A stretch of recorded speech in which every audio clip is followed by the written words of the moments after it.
Zarua Latzadik Uyeshrei Lev Simcha Or Zarua Latzadik Uyeshrei Lev Simcha Or Zarua Latzadik Uyeshrei Lev Simcha Uyeshrei Lev Simcha Or Zaru Alat Tzadik Uyeshrei Lev Simcha Uyeshrei Lev Simcha. Light is sown for the darkness. Or Zaru Alat Tzadik Uyeshrei Lev Simcha. Light sown for the righteous. Or Zaru Alat Tzadik Uyeshrei Lev Simcha Or Zaru Alat Tzadik Uyeshrei Lev Simcha Uyeshrei Lev Simcha Or Zaru Alat Tzadik Uyeshrei Lev Simcha Uyeshrei Lev Simcha. Then God said to Moshe, "Hold out your arm toward the sky, that there may be darkness upon the land of Egypt, a darkness that can be touched." And so Moshe held out his arm toward the sky, and a thick darkness descended upon the land of Egypt for 3 days. People couldn't see one another, and for 3 days no one could move about. But all the Israelites enjoyed light in their dwelling. V'yat Moshe et yado al hashamayim, v'yihi choshech v'afela b'chol eretz Mitzrayim shloshet yamim, lo ra'u ish et achiv, v'lo kamu ish mitachtav shloshet yamim, u'lechol b'nei Yisrael haya or b'moshvotam. The plague of darkness. The punishment came from God, but it seems to me it was, in effect, a self-inflicted punishment. It was a midah keneged midah, a poetic justice kind of punishment. The darkness that descended over Egypt mirrored the moral blindness of the Egyptians. Just as they failed to see the humanity of the Israelites, just as they failed to see the cruelty of their oppressive measures, so too, with the 9th plague, Egypt itself was plunged into darkness. People could not see one another. Lo ra'u ish et achiv. So the Egyptians themselves went unnoticed. Now they were unseen. And this just wasn't any kind of darkness. This was a darkness that was thick. It was paralyzing. The Egyptians couldn't get up from it. Lo kamu. They couldn't move. Not so for the Israelites. They, we are told, enjoyed light. Or zarua latzadik uyeshrei lev simcha. Or zarua latzadik uyeshrei lev simcha. Or zarua latzadik uyeshrei lev simcha. Uyeshrei lev simcha. Or zaru alat tzadik uyeshrei lev simcha. Uyeshrei lev simcha. I hardly have to tell you about the darkness of these days, and I'm not referring to sunset at 4:41 p.m. This past week, I joined with over 600 clergy from across the denominational spectrum. There were rabbis and pastors, ministers, priests, imams, monks, and Zen masters and shamans, and more. Clergy were from across the United States, from Seattle to San Francisco, from Boston to Miami to Knoxville, Tennessee, to learn about that darkness and to understand how we might grow a flame to push back against its encroachment. All day Thursday and part of Friday, we heard from powerful speakers who put current events in a larger historical framework. We listened to reports from observers on the ground sharing what they've seen during what the government calls this ice surge. We talked a bit of theology and discussed practical strategies to strengthen communities in this time of turmoil. For me, one of the most powerful moments came when a small group of us were walking along Lake Street. We had a group excursion to Lake Street, and we visited with a business owner, someone quite well known in the Latino community. We showed up unannounced, but standing next to the checkout counter, the owner welcomed us and generously shared his story. The store, he told us, used to gross $1 million a month, now not even 200,000. But the money, he said, didn't matter. I know that I'm heading towards bankruptcy, but really it's the people that I'm worried about. I used to have 70 employees. Now I have a skeletal, cruel crew of 10. 4 who were here legally were rounded up. People are afraid to come to work, so much so that my store has become a shelter. And he pointed to 2 aisles of the store that he had closed off with a curtain, so that now between the soda pop and the canned vegetables, there's a place to sleep. Of course, that means that employees are now separated from their children. And so he's been delegated their DOPA, their parental authority. Sometimes he hides the kids in the back of his car to bring them to see their parents. If there are criminals among us, I don't want them here in Minnesota, he said, but that's not most of the people being picked up. They're everyday people contributing to our community. I don't care if someone works for ICE, he concluded, but why do they have to be so cruel? Just be humane. And with tears rolling down his cheeks, he told us about an older gentleman who was leaving the store, who was picked up outside the store and put into the trunk of the car and taken away. It's not just family and neighbors who are speaking out. This week, our own local law enforcement saw their off-duty officers being stopped without cause. We cannot let people in our communities think that local law enforcement leadership is okay with actions that we know are not just only wrong, but illegal, said the Hennepin County Sheriff. We demand more from our federal government, more professionalism, more accountability, more humanity. We demand lawful policing that respects human dignity. Or zarua latzadik uyishrei lev simcha. Or zarua latzadik uyishrei lev simcha. Or zarua latzadik uyishrei lev simcha. Uyishrei lev simcha. Or zarua latzadik uyishrei lev simcha. Uyishrei lev simcha.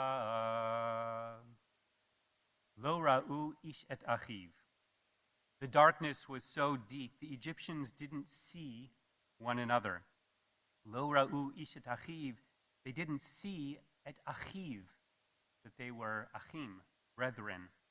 They didn't see their shared humanity. As the Ger Rabbi taught, the greatest darkness is when a person can't see another and therefore doesn't recognize his tzuras, his troubles, his pain. Kishe'ein ish ro'eh et re'ehu eino mishchatef b'tza'ar hazulat v'lo ra'u ish et achiv. They didn't see the other. They didn't see the pain they were causing. They didn't see the dehumanizing effect of their oppression. And so when the darkness ascended, lo kamu ish mitachtav. The Egyptians, they couldn't get up. The darkness was so thick, it was disorienting, it was paralyzing, it was immobilizing. That darkness was almost weighty, and it kept them from standing up. It prevented them from rising up. One training I attended got me thinking about this very description in a different light. The training explored the difference between being a bystander and being an upstander. A bystander versus an upstander. A bystander, we learned, is someone who sees harm happening and is not yet moved into any role of supporting those who are being harmed, attacked, or bullied. By contrast, as you can imagine, an upstander is a person who gets up, who speaks up or acts in support of an individual or a cause, particularly someone who stands up for and de-escalates on behalf of a person who is facing violence. Now, undoubtedly, there were Egyptians who were not directly involved in oppressing the Israelites. They didn't own the brick factories. They didn't rely on slaves for their business. They were neighbors with the Israelites. Their kids probably even played together. But they were bystanders, lo kamu. They weren't moved to stand up, to relieve the suffering. And so they ignored, or maybe perhaps didn't even see the suffering as they went about business as normal. The Torah doesn't report on any Egyptian upstanders, lo kamu, but I would say that's a pretty good description of Moshe and of God, and a compelling call to all of us. We will not relieve the darkness of this moment, this time of pain and fear, this time of isolation and heartbreak, until every Minnesotan and until your average American moves from being a bystander to being an upstander, from ignoring to seeing. We won't know relief and ensure liberty until bystanders become upstanders, until we move from seeing to speaking out to acting. For that, we need more light. I'm proud of the way that Bethel congregants have stood up in the past few weeks. You've joined in neighborhood watches, you've organized rides, you've delivered food, you've collected tzedakah to help neighbors not working pay their rent. I've seen your powerful and poignant Facebook posts, and we as a clergy and as a congregation have signed on to statements that are the envy of my colleagues from around the country. How did you get so many rabbis to agree on something, they ask? Because that's what our Torah calls upon us to do and what God expects of us, we answered. Chaverim, I know that some issues are fraught, they're divisive, they're controversial, but sometimes it just isn't so difficult. No one here wants to see an older gentleman, an American citizen, taken at gunpoint without a warrant, led outside wearing nothing than his underwear, as we saw this past week.